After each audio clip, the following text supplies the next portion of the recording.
Morning and welcome to Thursday the 3rd of September for another thought for the day. And today I'm going to have a read through and reflect upon Psalm 113. Praise the Lord! Praise, O servants of the Lord! Praise the name of the Lord! Blessed be the name of the Lord from this time on and forevermore. From the rising of the sun to its setting, the name of the Lord is to be praised.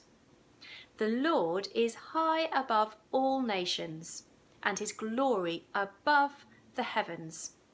Who is like the Lord our God, who is seated on high, who looks far down on the heavens and the earth? He raises the poor from the dust, and lifts the needy from the ash heap, to make them sit with the princes of his people. He gives the barren woman a home, making her the joyous mother of children. Praise the Lord. So this is a psalm of praise, and it's a really good reminder to each of us to be praising God all day from sunrise to sunset. And then the psalm goes on to talk about God's transcendence and his immanence. So God's transcendence is his otherness, if you like, that massive part of God's existence and character which we just do not understand because of our limited human minds. And the two verses that speak particularly of his transcendence are verses 4 and 5, which go, "The Lord is high above all nations, and his glory above the heavens. Who is like the Lord our God, who is seated on high?"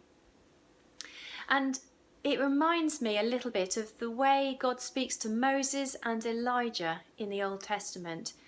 Through the burning bush, through the quiet whisper. These are ways of communication that are beyond our understanding. Beyond our understanding. And his transcendence also reminds me of the awesomeness of Psalm 139, where we read how God perceives our thoughts from afar.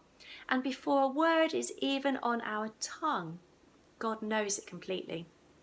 That blows my mind. But what blows my mind even more is that doesn't just apply to us, of course, but to the billions of people around the world at the same time. It's a complete mystery. This is the otherness of God which we don't understand. And then the psalm goes on to talk about his immanence, and that is God looking down on us.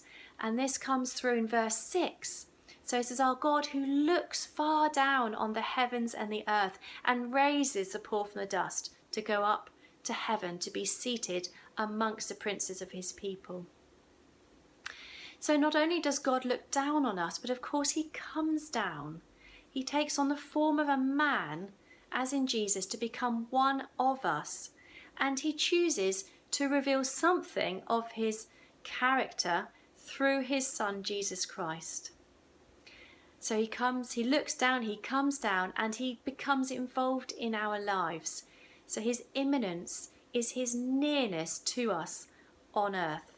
And of course, in this psalm, we read about God's huge compassion for those people in our society who have been marginalised. So people who are poor or who are weak, or perhaps don't really fit into this sort of status culture that we have.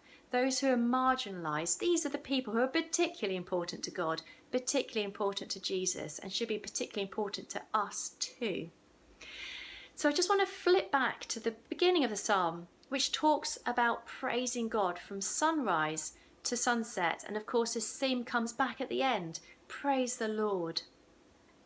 As I was writing these reflections yesterday, I had some messages from my friend out in Rwanda, and some of the things he said I'll share with you because it seems so pertinent to this particular psalm. So of course the situation in Rwanda is very, very different from our situation here living through this pandemic. They don't have the government support that we do. They don't have the furlough system, benefit system, and of course they don't have the fantastic National Health Service that we are so fortunate to have here in England and the UK. Over in Rwanda, where the virus comes, and he was saying that they've heard the virus is in the village next to where they live, there is such fear. As a lockdown comes and they can't travel, they can't work, they can't earn money, and many people are going very hungry because they just don't have the money to buy the food. The shelves have been, certainly early on in the pandemic, were cleared out of food. And there's real fear going through. And he was telling me how scared they are right now, not knowing quite what the next few days and weeks are going to hold for them. But despite all that, he said to me, and I shall read it when I found it. He said, I still can't find it, there we go.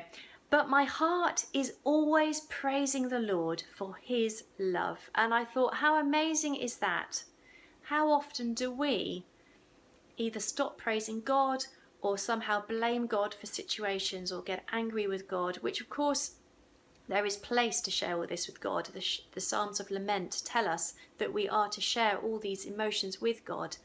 But for him to come back from the situation of fear that he was expressing to me and saying, but despite that, he is praising God and saying thank you to God for his faithful love, I thought, wow, what an inspiration. So I just wanted to leave you with that inspiration from my friend in Rwanda. Have a good day.